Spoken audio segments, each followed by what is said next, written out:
Okay, today we're going to move on. So I'm going to share my presentation on literature circles.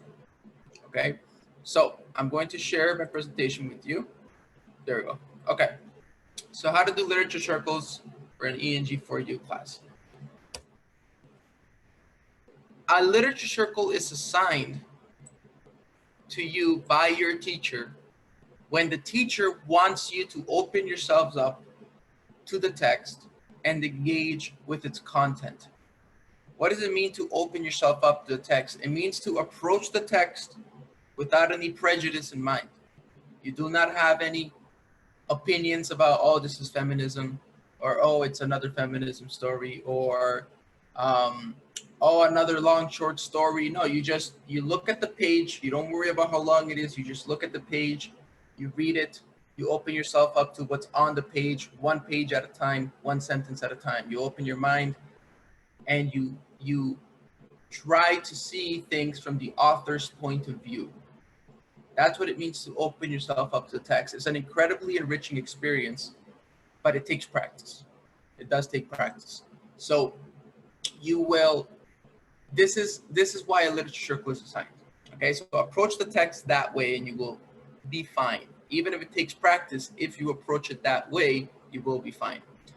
The manner in which you engage is up to you.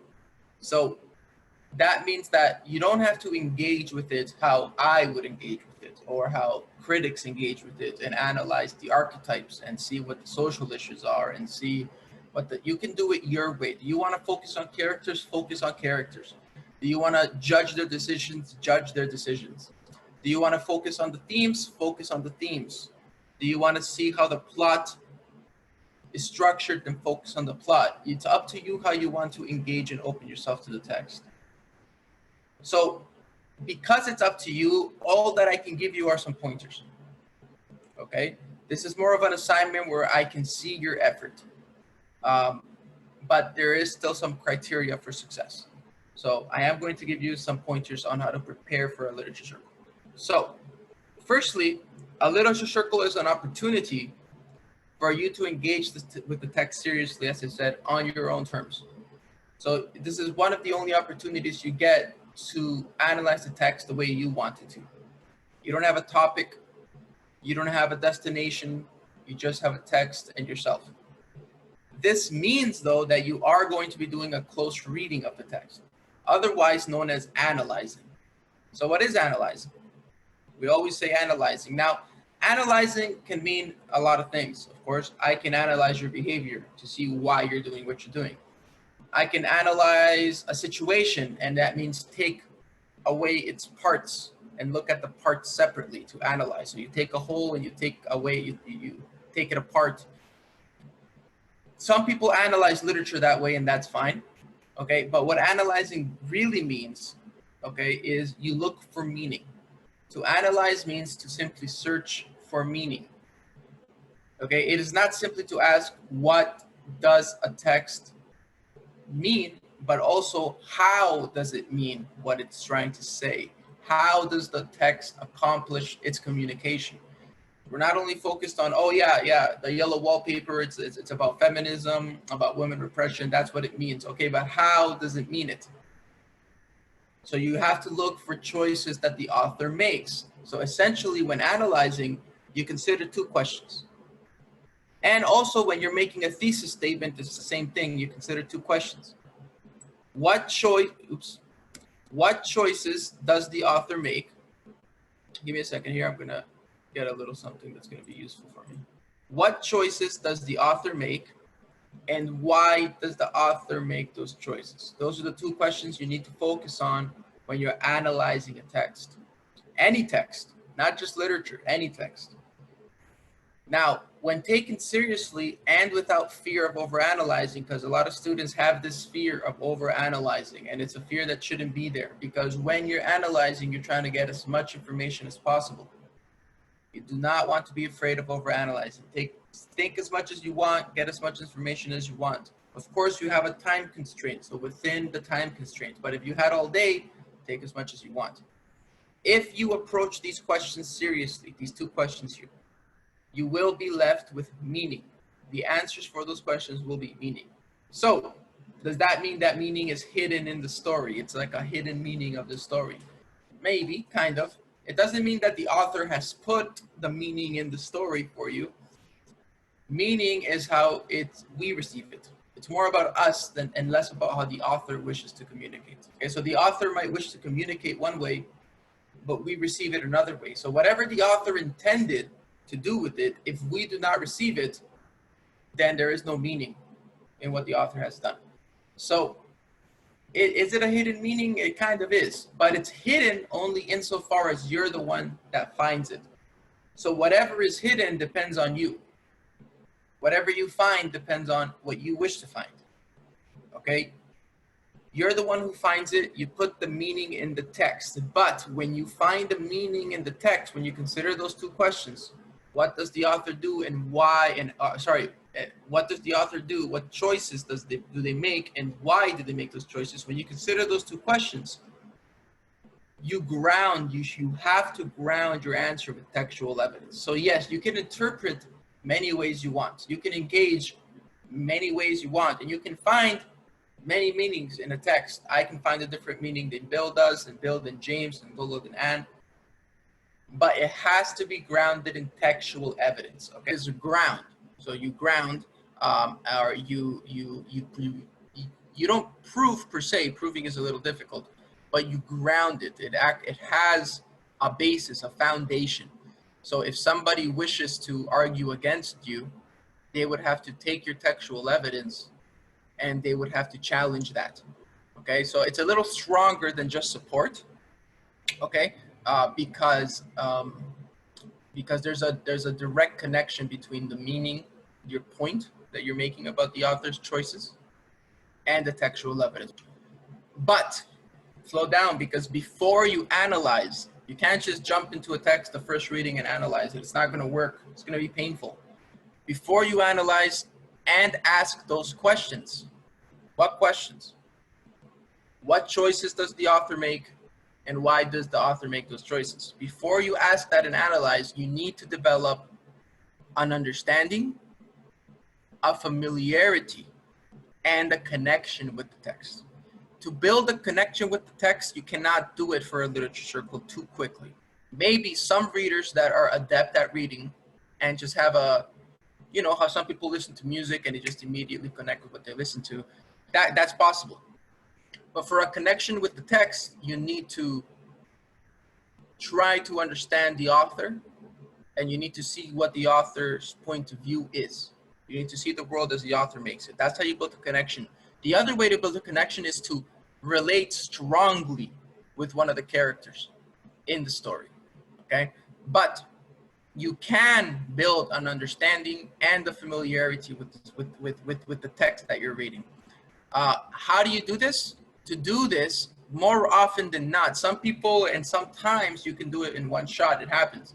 But more often than not, reading the text more than once is necessary. So try to read the story more than once. Even if you don't read it twice the whole way through, read it once, don't analyze it yet, and then maybe go back and then do your annotating and highlighting in certain sections of the story that you wish to do.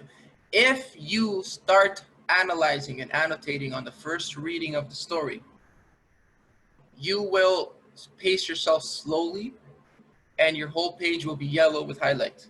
It is not a good strategy. You need to read it once fully and then read it a second time, because the first time you think everything. You want to choose everything to analyze, and maybe you have some good points, but the second reading you will have a much more solid connection with the story. You'll be able to go back and read the first paragraph and say, oh, there's a foreshadow, or say, oh, this connects with what I just finished reading at the end. You'll be able to better distinguish and discriminate what you really want to analyze. That is my suggestion. That is the expectation. I have no way to know, but I hope that you guys don't just analyze on the first. It'll be much more productive if you read it one time and then try to analyze on the second. Okay? Now, when we're analyzing, when we're reading the text, it's also, we're considering the question why. Okay, when we're considering the question why an author makes a choice, we're supposing a reason. The author has a reason and the author has a purpose. So when we're reading, we need to read with a purpose in mind. It's the only way we're going to be able to analyze. Even on the first reading, you want to read with a purpose in mind. To get the purpose of an author, it is important to approach the text with some questions in mind already. So you want to have some questions prepared by which you approach the text already on your first reading or even on your second reading as well. That's okay. And from there, you'll be able to better discriminate what you wish to focus on. So what are the first two things you should be doing before approaching a close reading or an analysis of the text? You should read the text once and then formulate pre-reading questions for the second reading. You want to read with a purpose in the first reading, but you don't necessarily need to formulate the questions yet. You can formulate the questions for the pre-reading questions for the second reading. These questions can focus on anything that you want to get out of the text, anything that you anticipate the text will cover. So for example, a simple question such as, how is the protagonist connected to their setting? You might want to read with that question in mind. These questions will help guide your thinking as you read. So right now, what I want all of you to do is whatever notebook or paper that you have, whatever journal you have with you right now, I want you to develop at least 2 questions, pre-reading questions for the yellow wallpaper. Now, you are free to go into Google, search up the yellow wallpaper on Wikipedia, see what it's about, and then maybe look at the plot a little bit. Reading questions. Now, on your second reading, you should be ready to take notes and annotate the reading. Annotate means to mark up the reading. Maybe do a little comment, maybe highlight. Give me 1 second here, guys.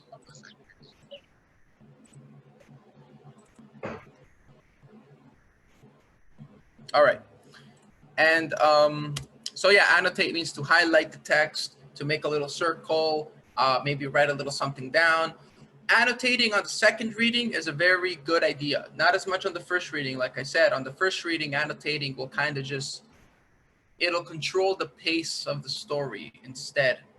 And you will not get a good first experience reading the story. So to really analyze, you need to form a familiarity and an understanding of the story and the perspectives of the characters and the author. You're not going to do that by annotating on the first reading, because the annotation is going to take the attention and it's going to control the pace, and the plot and the pacing of the author will not have primacy there. So you want to make sure that the way the author intends the pace to go and for you to receive the story is the first reading. And on the second reading, then you can annotate. You can read to annotate and to take notes. Now, what can you take notes on? I've shared this with you before. You can take notes on anything. Taking notes it's a skill. It's a skill you need to develop. So you have to be optimistic. You have to approach it with a good attitude, and then you will be able to take better notes as you progress through the course and eventually through your university or college careers. Now, you can take notes on plot developments, objects that you believe are symbols. Now, let's be clear. Symbols mean solid objects that have an abstract meaning. Okay, so I see sometimes students say, oh, the feminism is a symbol, or the what else could be a symbol? Some people might say, oh, a certain concept is a symbol. A concept cannot be a symbol. A symbol has to be something an object, the wallpaper, a book, a lamp, an apple.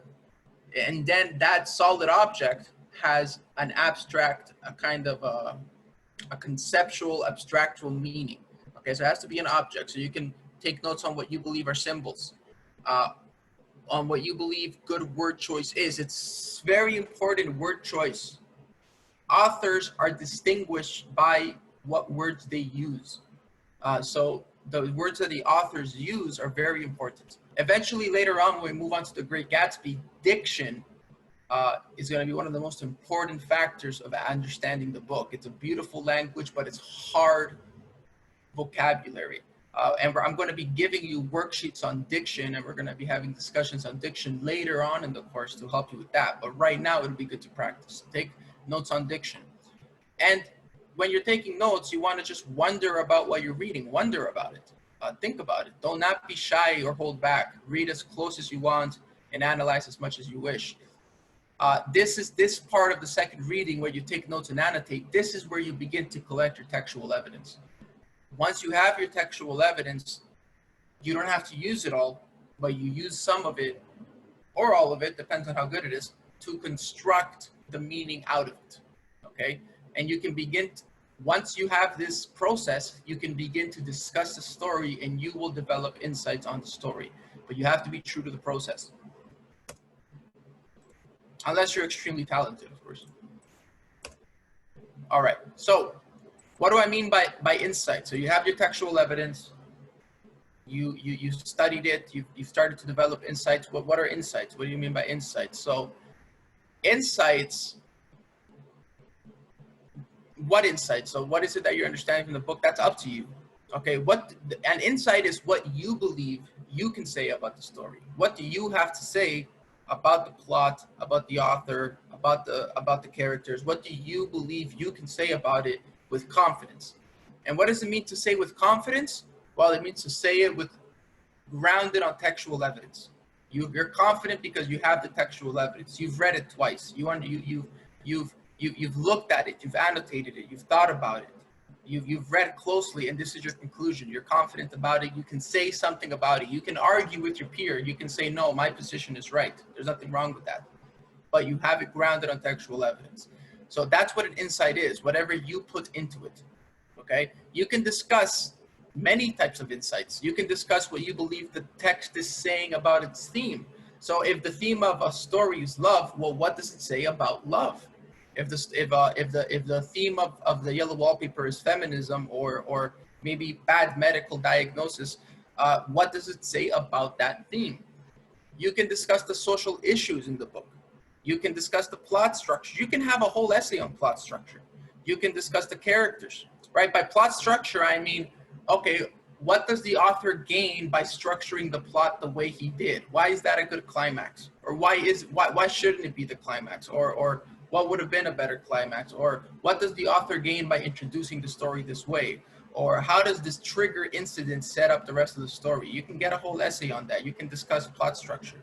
You can discuss characters. How is the attitude or the personality of a character developed? What's the relationship between them?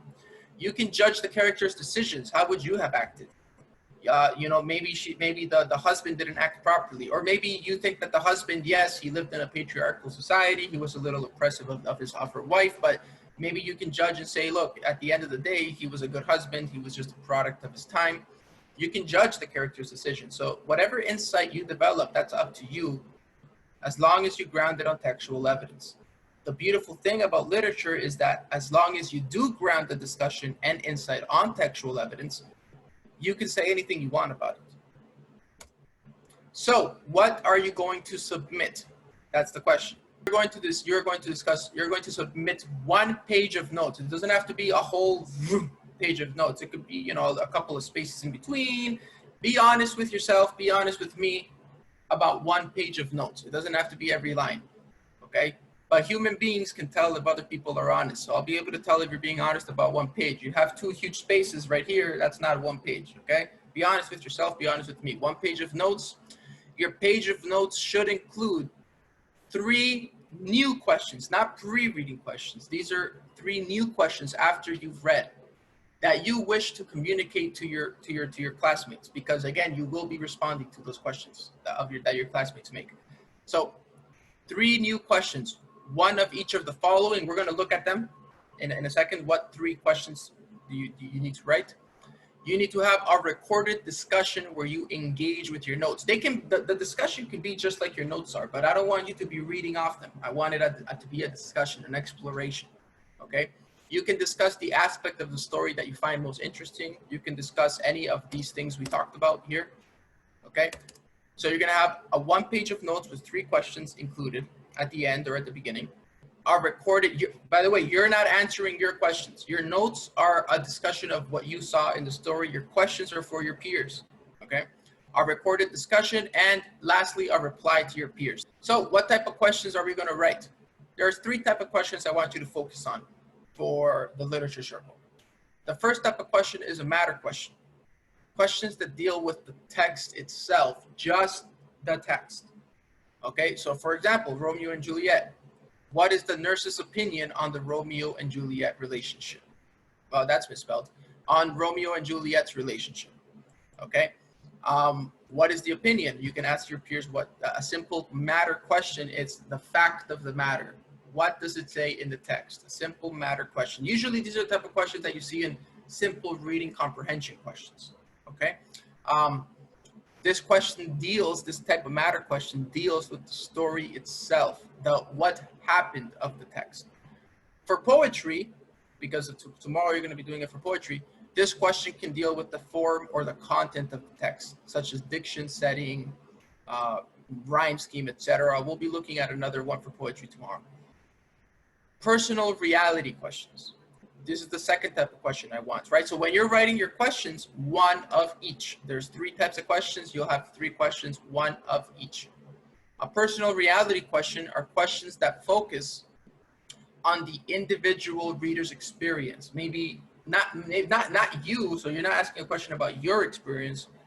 You're going to ask a question about your peers' experience reading the text, okay? About their knowledge, about their feelings or values that they might think about when reading the text. So a personal reality questions is a connection between a reader and the text. So for example, when would you, if ever, confront your parent about something you have done? So again, another like Romeo and Juliet question, because they were hiding things from their parents, right? This is a simple, but make sure that your personal reality question is connected to the text. So in the yellow wallpaper, this question has nothing to do with the text. There's no parents there. There's no nothing, right? It'll maybe be about your husband or about a situation in which the protagonist finds herself or her sister, etc. So it has to be a personal reality question between the reader and the story, but about the story. Keep it grounded on the story. And then lastly, you have an external reality question. These questions are the type of questions that usually English teachers like to talk about.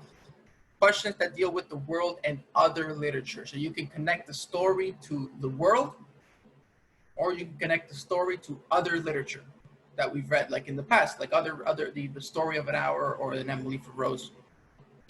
So these questions deal with the world and with other literature, with the experience or the history of concepts or people or culture. So as long as you're connecting the book to something outside of the book.